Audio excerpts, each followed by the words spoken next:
Boa noite, irmãos. A paz de Cristo seja com todos. É muito gratificante para a gente, é de grande alegria a gente poder se reunir em mais um domingo, estudarmos e aprendermos mais da palavra do nosso Deus e adorarmos a Ele com todos os nossas forças, todo o nosso coração e com o nosso entendimento também, né? Nesse momento, irmãos, abram suas Bíblias no Salmo 139. Nós vamos falar um pouquinho do que vai ser o tema da palavra de hoje, que é a soberania de Deus. A partir do verso 1. Senhor, tu me sondas e me conheces. Sabe quando me assento e quando me levanto. De longe penetras meus pensamentos. Esquadrinhas o meu andar e o meu deitar, e conhece todos os meus caminhos. Ainda a palavra não me chegou à língua, e tu, Senhor, já conheces toda. Tu me cercas por trás e por diante, e sobre mim pões a mão. Tal conhecimento é maravilhoso demais para mim. É sobremodo elevado, não posso atingir. Para onde me ausentarei do teu espírito? Para onde fugirei da tua face? Se subo aos céus, lá estás. Se faço a minha cama no mais profundo abismo, lá estás também. Se tomo as asas da alvorada e me detenho nos confins dos mares, ainda lá me haverá de guiar a tua mão, e a tua destra me susterá. Se eu digo às trevas, com efeito me encobrirão, e a luz ao redor de mim se fará noite, até as próprias trevas não te serão escuras. As trevas e a luz são a mesma coisa, pois tu formastes o meu interior, tu tecestes no seio da minha mãe. Graças te dou, visto que por modo assombrosamente maravilhoso me formastes. As tuas obras são admiráveis. A minha alma o sabe muito bem.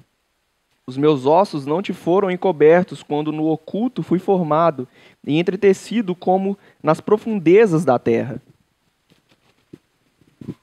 Os teus olhos me viram e a substância ainda informe, e no teu livro foram escritos todos os meus dias, cada um deles escritos e determinado, quando nem um deles havia ainda. Que preciosos para mim, ó Deus, são os teus pensamentos, e como é grande a soma deles. Se os contassem, excedem os grãos de areia. Contaria, sem jamais chegar ao fim.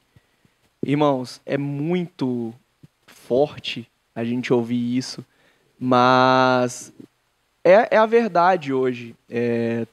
Nossos dias já são escritos por Deus. Deus já sabe o que vai acontecer com cada um de nós. E, como aqui mesmo diz, são tão preciosos para nós os pensamentos de Deus, e são tão maravilhosos e incontáveis esses pensamentos dele para a gente. E se a gente tentar contar, se a gente tentar tomar rédea, a gente nunca vai conseguir saber mesmo o que Deus vai fazer com a gente no futuro, o que vai acontecer. É basicamente como a gente costuma dizer, né? O futuro a Deus pertence, e pertence mesmo. Então, eu sei que é desesperador para muitos, principalmente esse momento que a gente está vivendo, esse cenário atual, né? Pandemias, medo e tudo acontecendo. Mas, gente, tudo que ocorrer na nossa vida é pela permissão de Deus, e não nos preocupemos com isso, porque se nós somos lavados e remidos pelo sangue de Cristo, então, se algo nos acontecer de, entre aspas, ruim, né? Muitas aspas também, pior que vai nos acontecer é a gente encontrar com Cristo. E que ruim, né, gente? Nossa, nós vamos encontrar com Cristo. Então, não nos preocupamos, gente, não nos preocupemos com isso, porque a morte para a gente, como diria Paulo, né? A morte para a gente é lucro. A gente combateu um bom combate e chegaremos ao nosso Salvador. Então, nesse momento, não vamos ter realmente preocupações com o nosso futuro, com o nosso amanhã. Está tudo escrito nas mãos de Deus e são incontáveis as maravilhas dele para nós.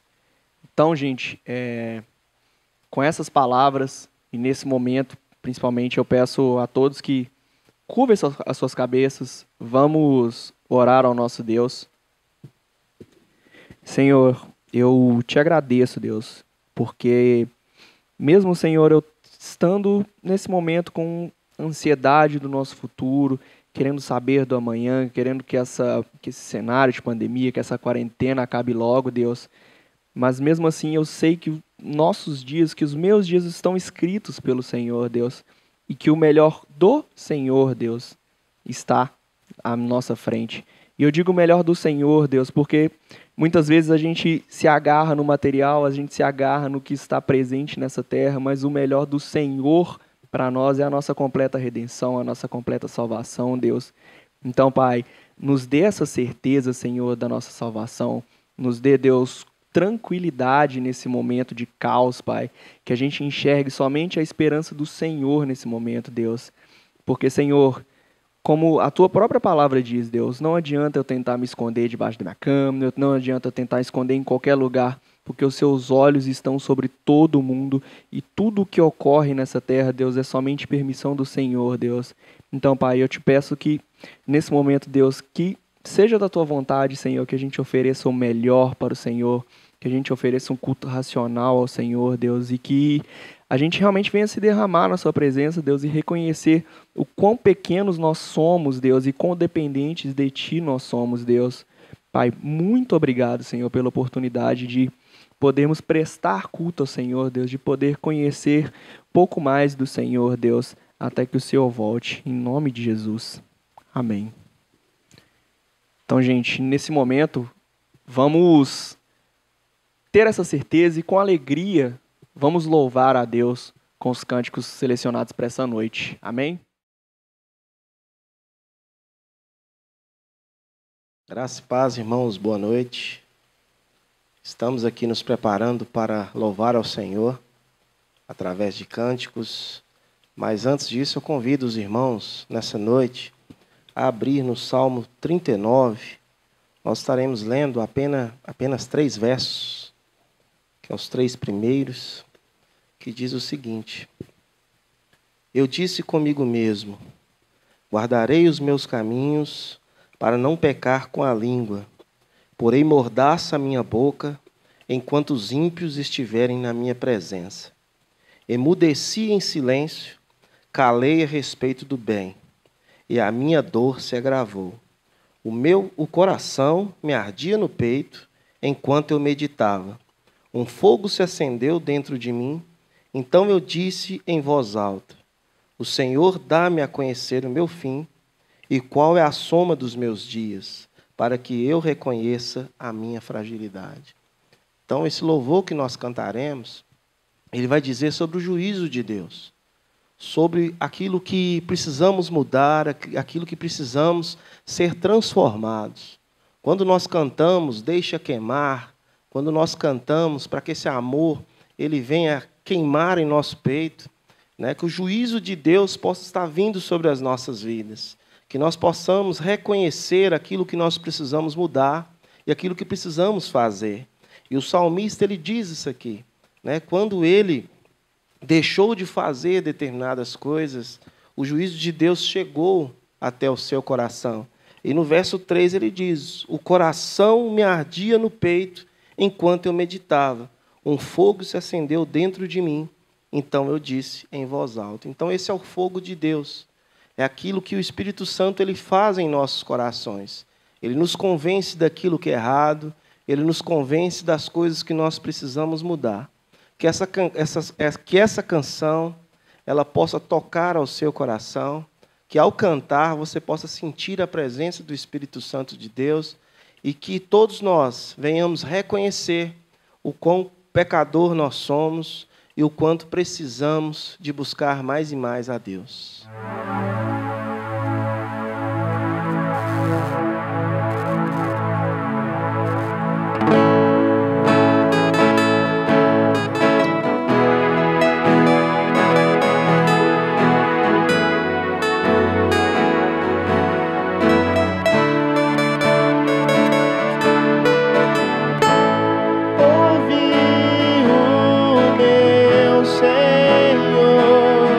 Bater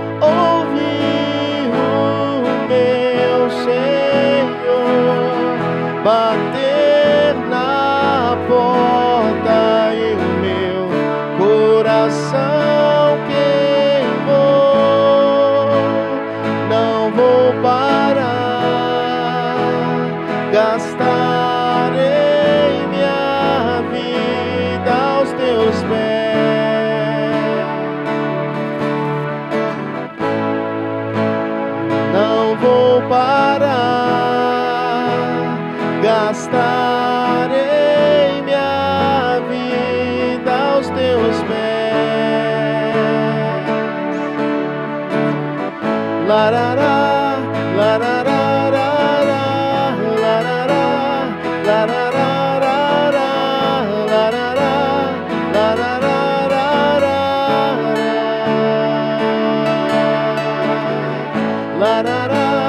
larararará, larará,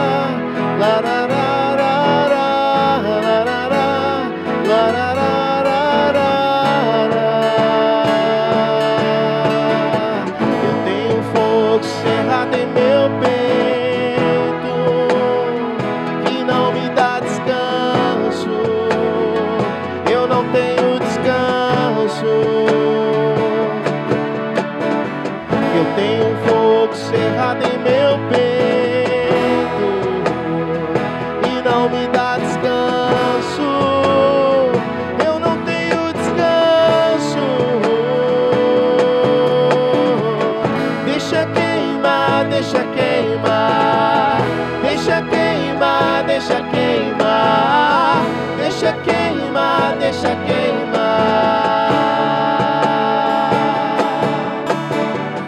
Deixa queimar, deixa queimar, deixa queimar, deixa queimar, deixa queimar, deixa queimar. Eu tenho fogo cerrado em meu peito que não me dá descanso. Eu não tenho descanso. Eu tenho fogo cerrado em meu peito que não me dá descanso. Eu não tenho descanso. Deixa queimar, deixa queimar, deixa queimar, deixa queimar, deixa queimar, deixa queimar.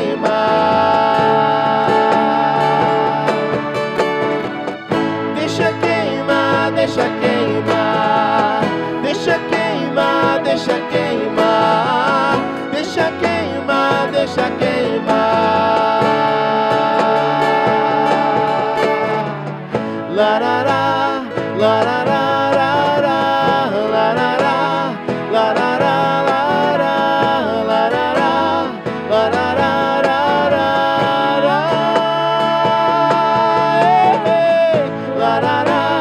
larararará,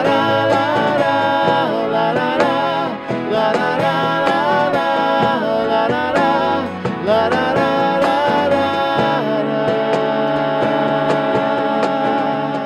deixa queimar, deixa queimar, deixa queimar, deixa queimar, deixa queimar, deixa queimar.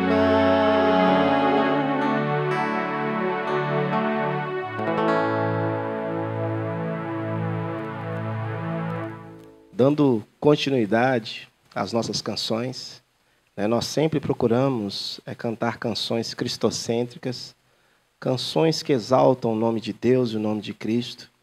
E essa próxima canção ela vai falar, em especial, sobre a pessoa de Cristo, sobre esse Deus que cuida de nós, esse Deus que se sacrificou em nosso lugar. E eu queria deixar aqui uma passagem no livro de Romanos, capítulo 8, até o verso 4, um texto bastante conhecido, e eu queria deixar sobre essa transformação que nos ocorreu e aquilo que Cristo fez por nós. E o texto diz o seguinte: agora, pois, já não existe nenhuma condenação para os que estão em Cristo Jesus, porque a lei do Espírito da vida em Cristo Jesus livrou você da lei do pecado e da morte, porque aquilo que a lei não podia fazer por causa da fraqueza da carne, isso Deus fez, enviando o seu próprio Filho em semelhança de carne pecaminosa e no que diz respeito ao pecado. Então foi isso que Deus fez. Deus mandou o seu Filho, Jesus, para morrer por cada um de nós, para que nos desse vida, para que fôssemos transformados através do seu amor. Então que essa canção realmente toque no seu coração, que você possa usar essa canção para exaltar o nome de Cristo, para elevar o seu nome, porque é isso que nós temos que fazer. esse sacrifício de sangue que foi feito, um preço muito alto por mim e por você. Então exalte ao Senhor, cante com toda alegria, com toda emoção, porque o nosso Deus, Ele merece ser exaltado sobre toda a terra.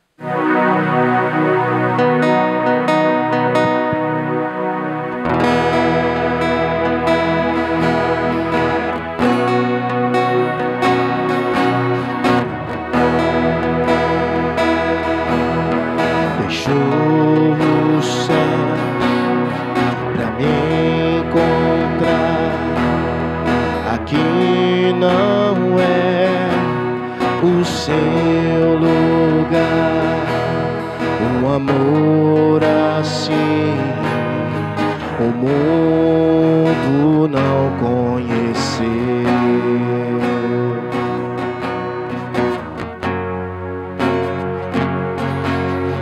Naquela cruz se entregou, o teu perdão me alcançou, um amor assim o mundo não conheceu.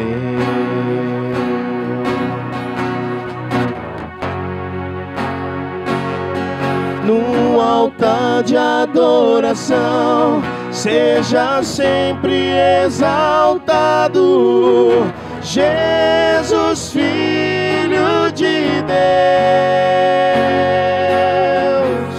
deixou a sua glória, morreu em meu lugar, Jesus, Filho de Deus, tu és Jesus, Filho de Deus, levou sobre si pecado e dor, venceu a morte, ressuscitou,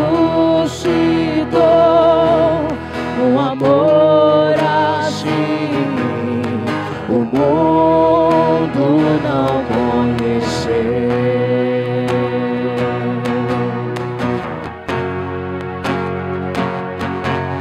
Levou sobre si pecado e dor, venceu a morte, ressuscitou, um amor assim o mundo não conheceu.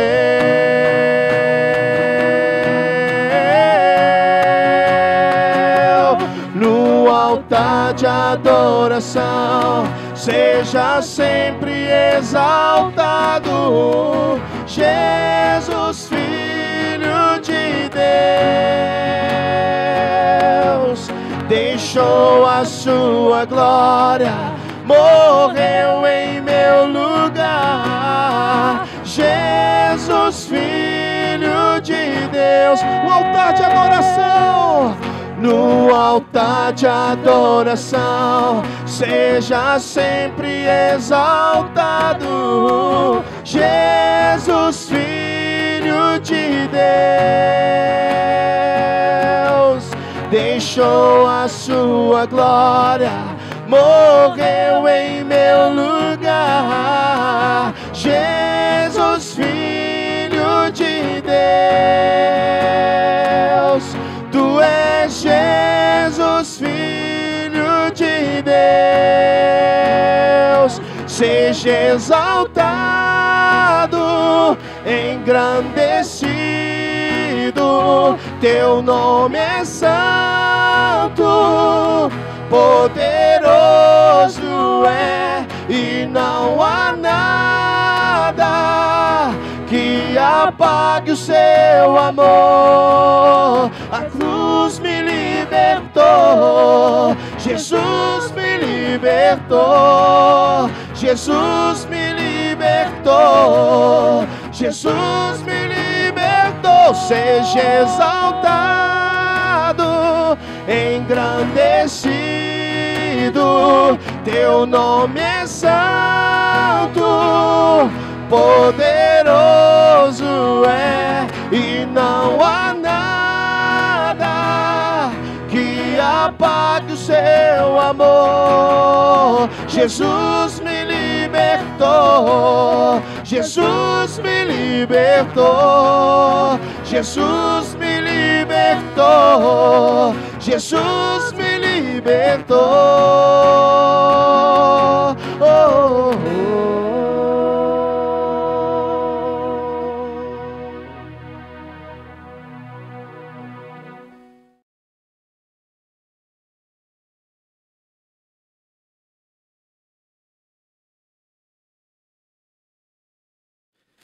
Graças e paz, irmãos. Boa noite. Uma alegria imensa para todos nós, né, termos a oportunidade de transmitir novamente esse culto. Todos nós aqui estamos empenhando para que chegue até você, né, a palavra de Deus, né, uma palavra que seja edificante, uma palavra que venha tocar ao seu coração, né? Então estamos alegres porque Deus tem cuidado de nós. Desde já agradeço aos irmãos pelas orações, né? A gente tem recebido algumas mensagens dos irmãos, né, incentivando esse trabalho, pedindo pela nossa vida, e nós somos eternamente gratos por isso, né, que nos dá força, nos dá, né, coragem de continuar trabalhando para o Senhor. Não para mérito nosso, né, mas para a honra e glória do nosso Deus. Esse é o nosso objetivo. E nós estamos, né, dando continuidade à palavra de Deus. Nós estamos numa série de mensagens relacionadas aos atributos de Deus. Até aqui tem sido muito edificante, temas polêmicos, né, temas às vezes pouco discutidos, mas eu tenho certeza que tem chegado em cada coração, né? E o nosso objetivo é fazer com que essas mensagens ela alcance o seu coração, que possa explicar um pouco mais sobre a pessoa de Deus, sobre os seus atributos, sobre as suas qualidades. E a gente quer trabalhar com os irmãos dessa maneira. A gente sabe que são temas difíceis, né? Temas que são necessários para a nossa caminhada cristã, e é por isso que nós sempre voltamos em determinados assuntos, justamente para que nós tenhamos, né, uma vida espiritual completa, né, para que nós venhamos, dia após dia, aprender um pouco mais de Deus.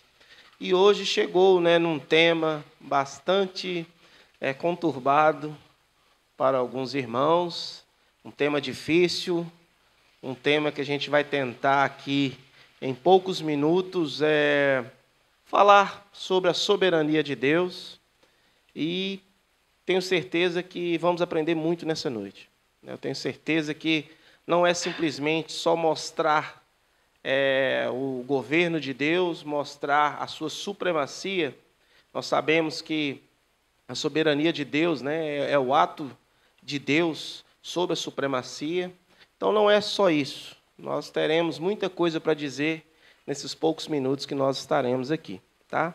Mas antes disso, antes de nós entrarmos em si, falando sobre a soberania de Deus, eu gostaria de deixar aqui algumas palavras, né, uma mensagem de um pregador bastante conhecido do passado, né, que tem mais de 100 anos da sua morte, mas a sua vida é um exemplo de fé para todos nós, e aqueles irmãos que estudam, tenho certeza que já ouviu falar desse grande pregador, que é o Spurgeon, né? E eu queria deixar aqui algumas palavras que ele citou sobre a soberania de Deus, como introdução àquilo que nós veremos nessa noite. Lerei as palavras dele. Ele diz o seguinte sobre a soberania divina. Ele diz o seguinte: não existe atributo de Deus que ofereça mais conforto aos seus filhos do que a doutrina da soberania divina. Nas circunstâncias mais adversas, nas mais severas inquietações, eles creem que a soberania ordenou as suas aflições. Acreditam que ela as governa e as santificará completamente. Não existe outra coisa pela qual os filhos de Deus davam mais ardentemente contender do que pelo assunto referentes ao domínio de seu mestre sobre toda a criação, a majestade de Deus sobre todas as obras de suas próprias mãos, e pelo assunto referente ao trono de Deus e ao seu direito de assentar-se sobre este trono. Por outro lado, não há doutrina mais odiada pelos mundanos, nenhuma verdade com a qual eles mais brincam do que a grande e estupenda, mas todavia muito certa, doutrina da soberania do infinito Jeová. Os homens permitem que Deus esteja em qualquer lugar, exceto em seu trono. Permitem que ele esteja em sua oficina, moldando os mundos e criando estrelas. Permitem que ele esteja em sua entidade filantrópica para dispensar suas esmolas e conceder suas generosidades. Permitem que ele mantenha firme a terra e sustentem os pilares dela, ou que ilumine as lâmpadas do céu, ou governe as ondas do oceano inquieto. Porém, quando Deus ascende ao seu trono, suas criaturas então rangem os dentes. E quando proclamamos um Deus entronizado e seus direitos de fazer o que quiser com o que é seu, de dispor de suas criaturas como considerar melhor, sem consultá-las a respeito do assunto, então, neste momento, somos vaiados e enxecrados, e os homens tapam os ouvidos para nós, porque o Deus que está em seu trono não é o Deus que eles amam. Eles o amam em qualquer lugar, exceto quando ele se assenta no trono, com seu cetro em suas mãos e sua coroa sobre a cabeça. Esse sermão ele foi pregado na manhã de domingo de 1856. Então, Spurgeon ele fala das grandezas de Deus, fala de tudo aquilo que Deus é, e cita também sobre essa parte dos homens que odeiam a soberania de Deus.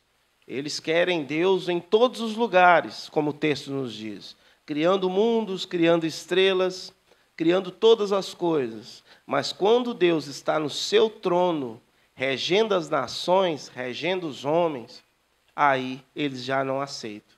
Que é o que acontece hoje nos nossos dias. Nós temos pessoas que engrandecem o nome de Deus, mas a partir do momento que Deus tem que reger a vida delas, aí se torna um problema. Então nós falaremos sobre isso aqui nessa noite. Nós vamos falar também dessa parcela de pessoas que pensam assim. Mas desde já, irmãos, eu queria que os irmãos abrissem suas Bíblias lá no livro de Isaías, capítulo 46, versos do 9 ao 11. Nós estaremos iniciando com esse texto. Esse vai ser o nosso texto base, onde nós mostraremos o que é a soberania de Deus como uma introdução. E no decorrer da nossa mensagem, nós estaremos aprofundando mais sobre esse assunto. Então, abra sua Bíblia, lá em Isaías 46, versos 9 ao 11. Diz o seguinte, verso 9. Lembrem-se das coisas passadas, das coisas da antiguidade, que eu sou Deus e não há outro. Eu sou Deus e não há outro semelhante a mim. Desde o princípio anuncio o que há de acontecer e desde a antiguidade revelo as coisas que ainda não sucederam. Eu digo, o meu conselho permanecerá em pé e farei toda a minha vontade.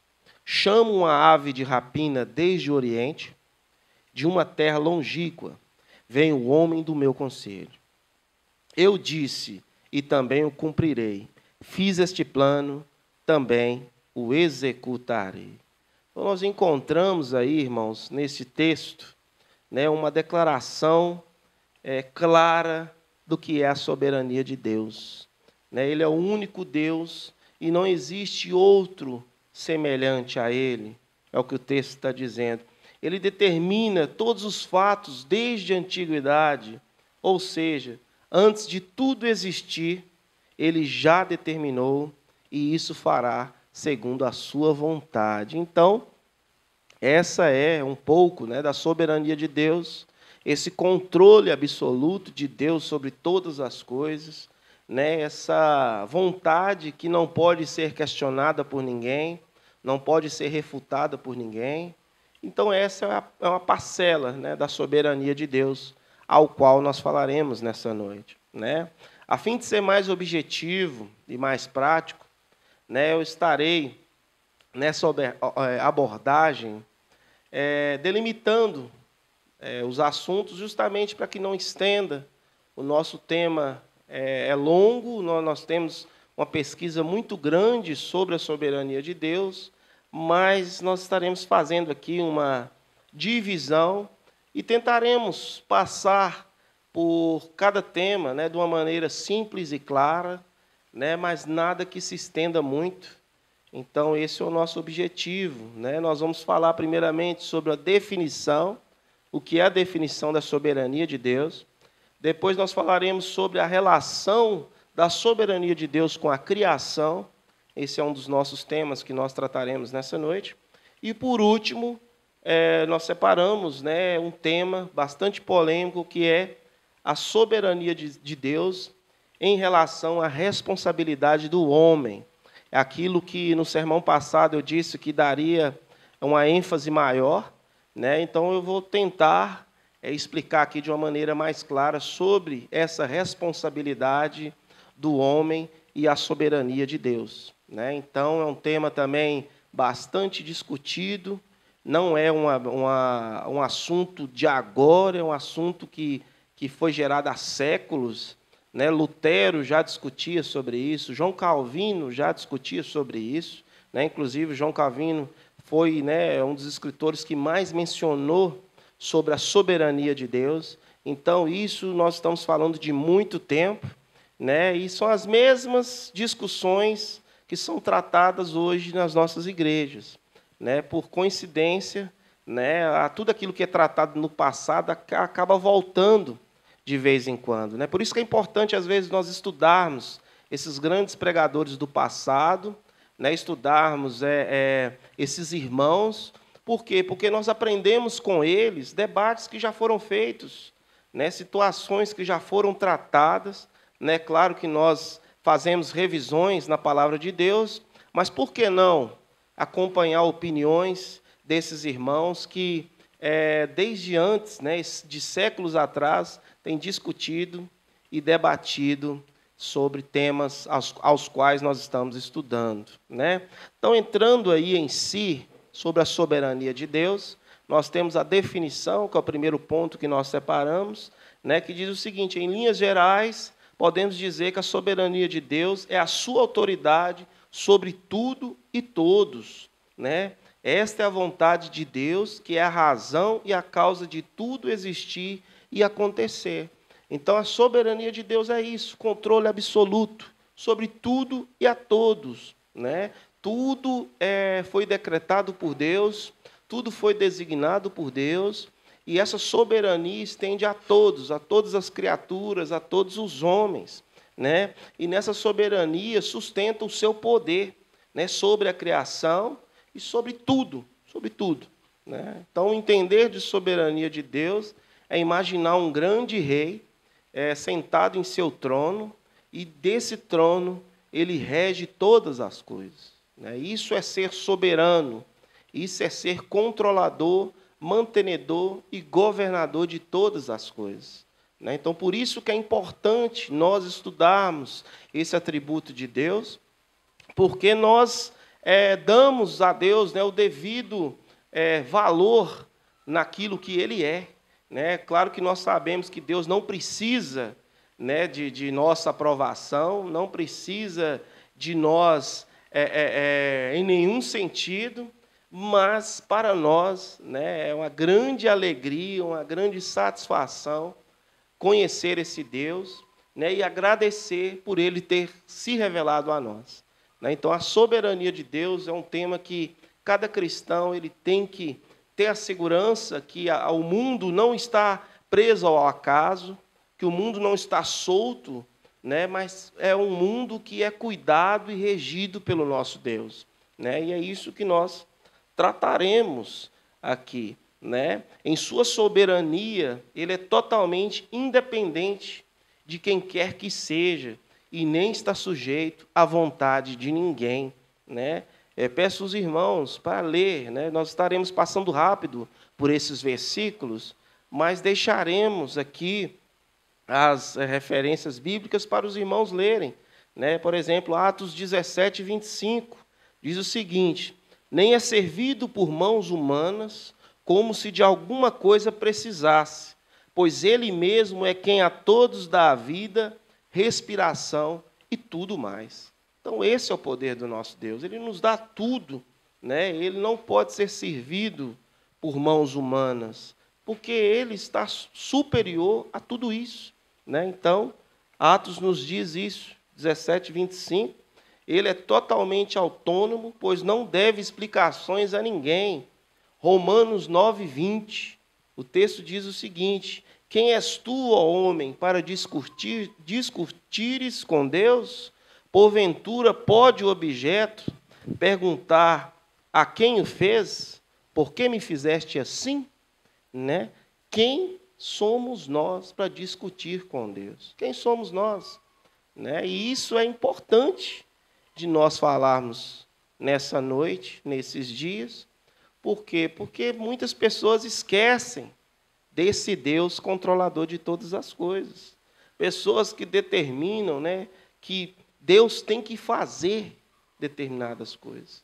Deus é obrigado a fazer, né? Líderes comuns pensam que são como deuses, né? As pessoas acham que, se ela disse, Deus é obrigado a fazer, né?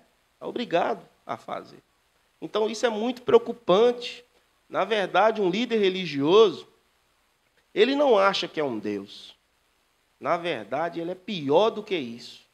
Ele se acha acima de Deus, né? Então, a gente tem que tomar muito cuidado com isso nos nossos dias, né? As pessoas, elas marcam o dia para Deus agir, marcam o dia da vitória, né? Marcam a noite do poder, né? Como se Deus fosse obrigado a descer lá e agir nesses dias, né? Aquilo que nós falamos no início da nossa série, que é sobre adorar um Deus desconhecido, um Deus que não é um Deus das Escrituras, né? É você marcar algo e Deus ser obrigado a fazer, né? E os textos que nós lemos nos dizem totalmente o contrário. Ele é um Deus que não aceita conselho de ninguém. É um Deus que faz segundo a sua vontade, né? Então, nós não podemos colocar Deus numa caixa e achar que Deus ele tem alguma obrigação para conosco, né? Então, não é isso que as Escrituras elas nos dizem, né? Marcamos o dia da cura, o dia do livramento. E se Deus não quiser fazer, né? Confundimos aquilo que é fé com aquilo que nós temos que nos humilhar diante dele, né? Então, é muito preocupante isso nos nossos dias, né? Temos que ter esse cuidado para, em vez de nos achegarmos a Deus com humildade, nos achegarmos a Deus sabendo que Ele faz segundo a sua vontade, nós não venhamos estar desafiando a Deus de alguma maneira, né? Então, infelizmente, acontece isso nos nossos dias, pessoas que determinam as coisas como se Deus fosse um mordomo e como se Deus fosse obrigado a fazer todas as coisas. Deus é incontrolável na sua essência e Ele faz segundo a sua vontade. Dando continuidade, falaremos sobre a soberania divina em relação à criação. Esse é o ponto 2. Nós sabemos que tanto as pequenas coisas como as maiores coisas foram criadas por Deus, né? Quando nós falamos disso, nós lembramos, né, de vírus, bactérias, amebas, coisas microscópicas, né, criadas por Deus, e nós falamos também de grandes estrelas, né, de grandes planetas, grandes coisas criadas por Deus que são infinitamente gigantes, né? Então, falar de Deus, sobre a soberania dele, nós temos que falar que Deus, ele é Senhor das pequenas e das maiores coisas. E lá em Apocalipse 4:11, nos fala um pouco sobre isso. Ele diz o seguinte: Tu és digno, Senhor e Deus nosso, de receber a glória, a honra e o poder, porque todas as coisas tu criastes, sim, por causa da tua vontade, vieram a existir e foram criadas. Então, todas as coisas foram criadas por Deus, né? Todas as leis que regem o universo foram criadas por Deus, né? Quando nós assistimos, né, determinados vídeos, né, que nos mostram, por exemplo, o universo, e nós vemos, né, a infinitude de coisas criadas por Deus, galáxias, planetas, né, sóis, estrelas, né, tudo isso não entra na nossa compreensão humana. Justamente por quê? Porque são coisas que mostram a grandiosidade do nosso Deus, né? E são coisas para a gente ficar maravilhado com tudo isso. Quando nós olhamos a Terra e olhamos o tamanho do universo, é mais ou menos como nós em relação a ele, né? Infinitamente menores, né? Muito pequeno em relação a um Deus grandioso que nós temos. Tudo que Deus criou tem a sua finalidade nos seus santos planos. Então, tudo que nós vimos foi criado por Deus e é bom, né? Então, essa é a soberania de Deus em relação à criação. E entrando para o tópico 3, sem mais delongas, né, para não estender muito, falaremos agora a soberania de Deus em relação à responsabilidade do homem. Eu acredito que esse é o ponto mais difícil, né, das pessoas entenderem.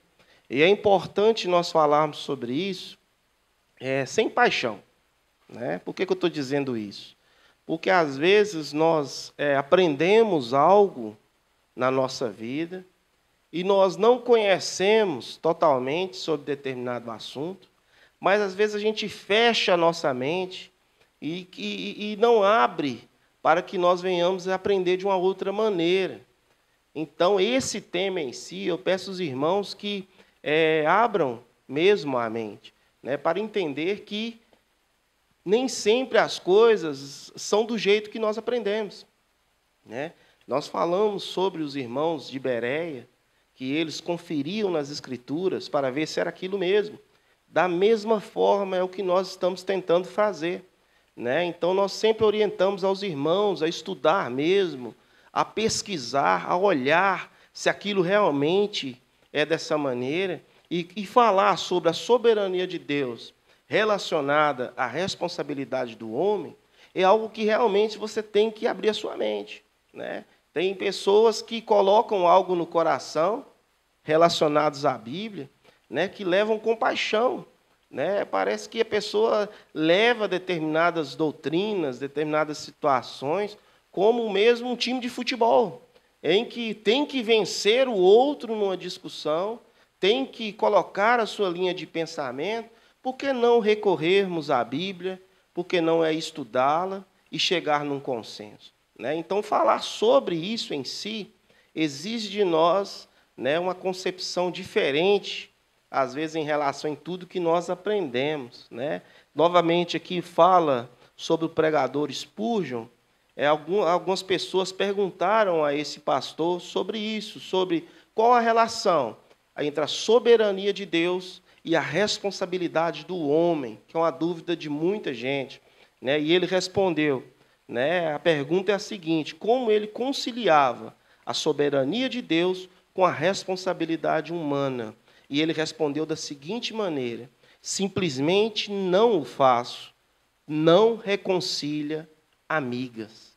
Então, na verdade, a soberania de Deus e a responsabilidade humana, elas caminham juntas. Elas não têm que uma contrariar a outra. Elas não têm que uma apaga a outra. Pelo contrário, elas caminham juntas.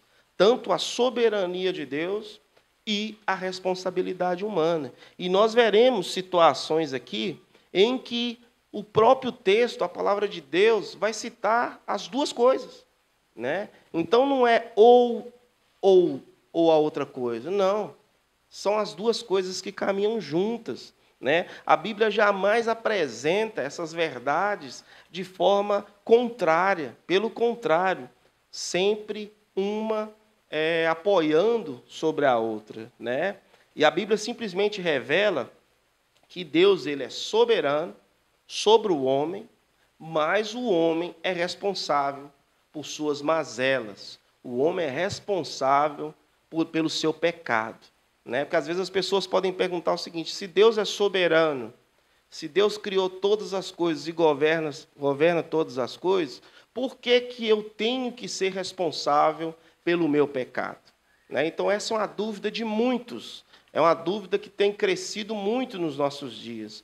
Mas você pode ter certeza que a soberania de Deus, mesmo governando todas as coisas, não tira o homem dessa responsabilidade diante dele.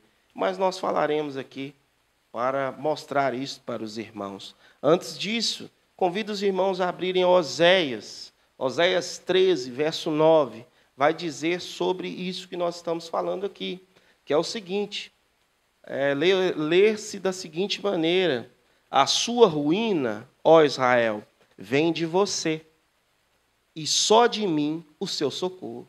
Então é isso que Deus está dizendo: olha, a sua mazela, o seu pecado, a sua ruína é sua.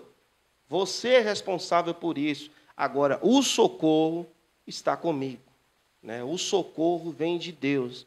Então, Oséias 13, 9 vai dizer isso, né? E a maioria dos questionamentos que nós vemos sobre esse tema, um pouco polêmico, né? Infelizmente, tem a ver muito com a questão do livre-arbítrio, que é o que nós falaremos aqui nessa noite, né? Cria-se, né, a doutrina do livre-arbítrio, e o engraçado é que na Bíblia você não vai encontrar essa palavra. Você não vai encontrar ela em nenhum local da Bíblia, né? Justamente porque o livre-arbítrio não existe, né? Sei que às vezes pode surpreender você, mas o livre-arbítrio não existe. O homem não tem livre-arbítrio. O homem tem vontades. O homem tem livre agência. E nós tentaremos explicar aqui de uma maneira mais clara, né? Porque os homens, às vezes, eles criam na cabeça deles que Deus ele só tem que exortar o homem de alguma maneira, né? Pode exortar, pode orientar, mas Deus não pode interferir, né, no querer do homem. E nós vamos ler isso aqui. Nós vamos ver que o homem ele tem sim vontades, né? O homem ele tem responsabilidades sobre determinadas coisas, mas no fim das suas escolhas, Deus soberanamente já conhece todas elas, né? Aí nós nos perguntamos, como Deus faz isso? Poder do nosso Deus. Nós vamos mostrar aqui em alguns textos, né? E infelizmente entra num outro paralelo, em que as pessoas perguntam o seguinte: tá, mas se Deus ele controla, né, os homens, será que não seria eu uma marionete? Será que não seria eu um fantoche? Mas é justamente o contrário. Nós somos responsáveis pelos nossos atos. Nós temos vontades, né? E essas vontades, elas serão julgadas pelo nosso Deus, né? E essa figura de linguagem em relação a fantoches, né, a bonecos nas mãos de Deus, isso faz parte do nosso dia a dia, né? As pessoas falam, mas se é assim, então nós somos simplesmente robôs. Não, pelo contrário.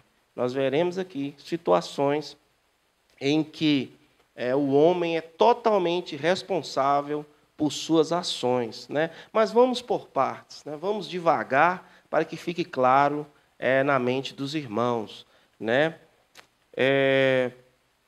Eis a pergunta, né, que algumas pessoas questionam. Nós vamos começar com essa pergunta justamente para abrir o nosso entendimento. Se Deus é soberano, então Ele não seria o responsável por tudo que acontece? Inclusive o pecado dos homens? Você já pensou sobre isso? Muitas pessoas já pensaram, né?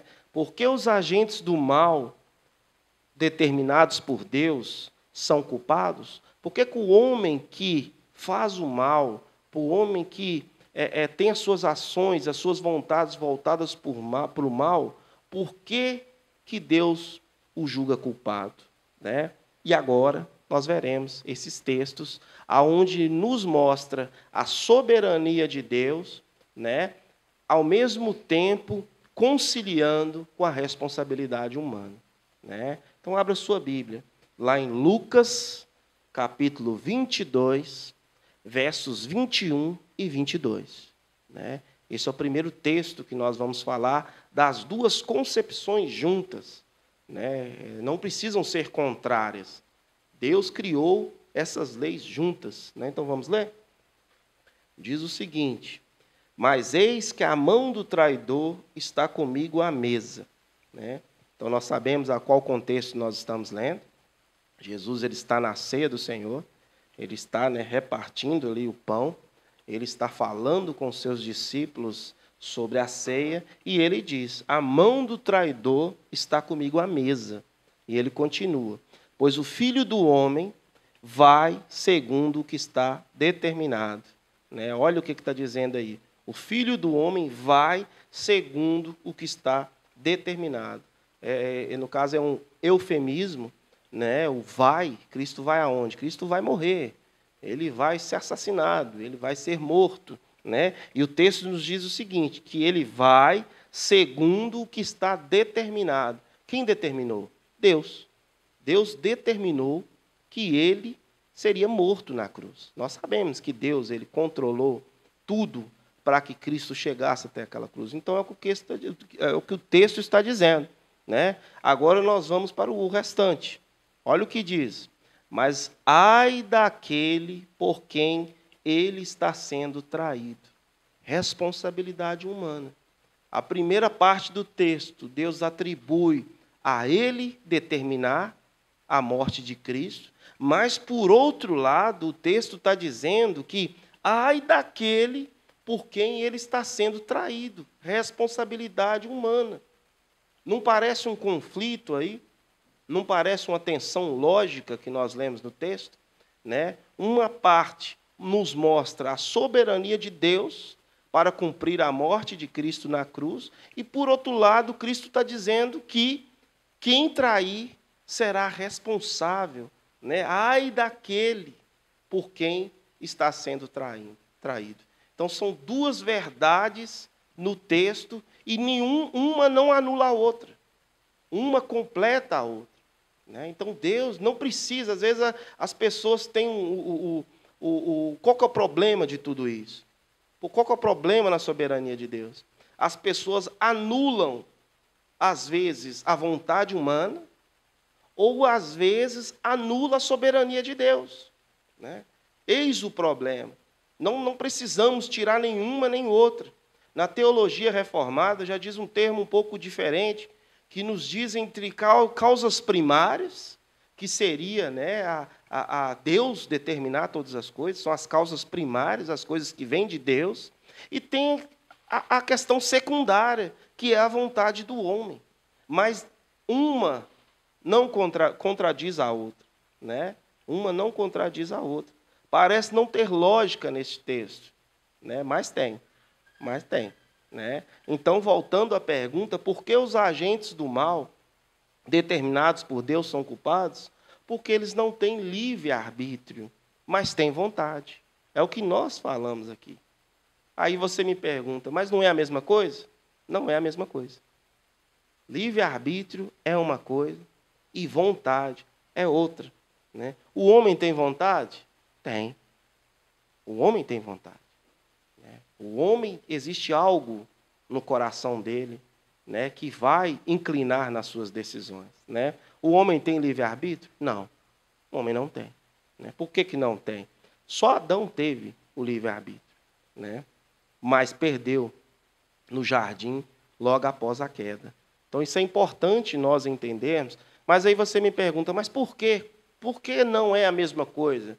Né? O que é livre-arbítrio? Vou ler para os irmãos. É a capacidade de tomar decisões sem qualquer influência externa ou interna que as determine, né? Então, aí vem a pergunta para nós.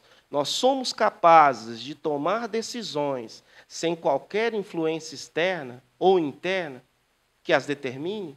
Nós temos esse poder de tomar decisões assim, né? Por exemplo, nós temos poder de buscar a Deus, de ser sinceros com Deus, né? Aí nós entramos naquilo que nós falamos em sermões anteriores sobre a nossa natureza.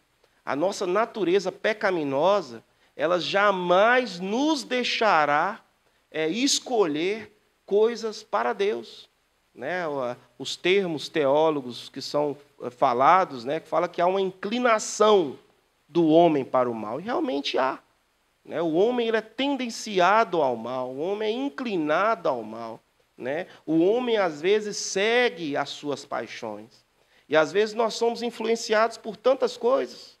As nossas decisões elas são influenciadas tanto por agentes internos como externos, né? Às vezes nós temos uma reunião, por exemplo, se você dorme mal, você pode tomar uma decisão porque você dormiu mal. Porque às vezes um pernilongo te atormentou a noite toda, e aí você chega cansado, chega, né, exausto, e você pode tomar uma decisão porque você está cansado. Você pode tomar uma decisão porque você está nervoso. Então, agentes internos e externos podem reger a sua capacidade de escolha. Então, o homem ele tem vontade para fazer muitas coisas, mas jamais o livre-arbítrio, que é uma decisão que não seja influenciada nem por agentes externos e internos. Então, o homem ele não tem o livre-arbítrio, né? Ele não consegue fazer tais coisas, né? É importante nós, por exemplo, lermos lá em Romanos, capítulo 7, versos 19 e 20, que vai falar do apóstolo Paulo, né? Ele diz as seguintes palavras. Todo mundo conhece esse texto, todo mundo conhece. Porque não faço o bem que quero, mas o mal que não quero, esse faço. Mas se eu faço o que não quero, já não sou eu quem faz, e sim o pecado que habita em mim. É a nossa natureza pecaminosa. O bem que eu quero fazer, eu não faço. Mas o mal que eu não quero fazer, esse eu faço, né? Então, isso é o quê? Isso são as nossas paixões. Isso são as coisas que nós não conseguimos controlar, né? Nós temos que ser mudados pelo Espírito Santo de Deus para buscar as coisas de Deus. Se Deus não fizer tal transformação, não conseguiremos mudança, não conseguiremos ser seres transformados segundo a vontade de Deus.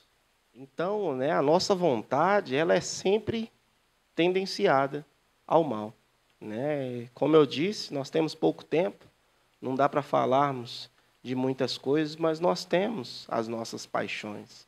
Nós temos, né, os nossos pecados, que se não for, né, pelo poder do Espírito Santo de Deus, nós permaneceríamos da mesma maneira, né?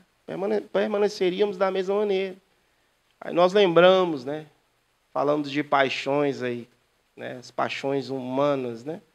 Nós lembramos dos jovens. Nós lembramos aí quando nós somos jovens, né, quando nós estamos apaixonados, né, e às vezes acontecem situações em que nós, né, terminamos, brigamos, né, aí você vira, né, fala, olha, eu não quero, não gosto mais, né, eu não quero ver mais, né, e nós sofremos, choramos, noites sem dormir, né, perdemos peso, e nós estamos presos a essas paixões, né? Até que um belo dia você acorda e você fala, olha, eu não quero mais.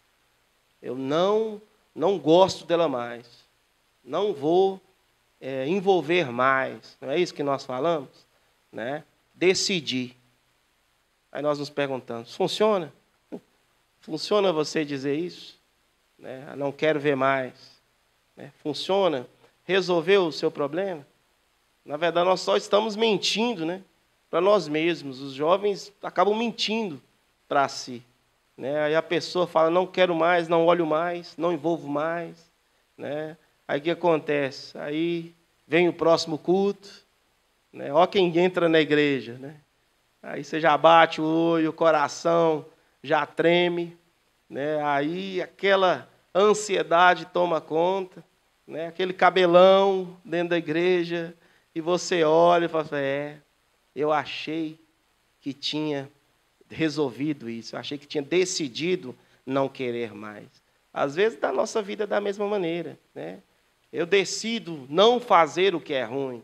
Né? Nós só vamos enganar nós mesmos. Nós só vamos enganar porque as nossas paixões elas vão reinar em nosso coração.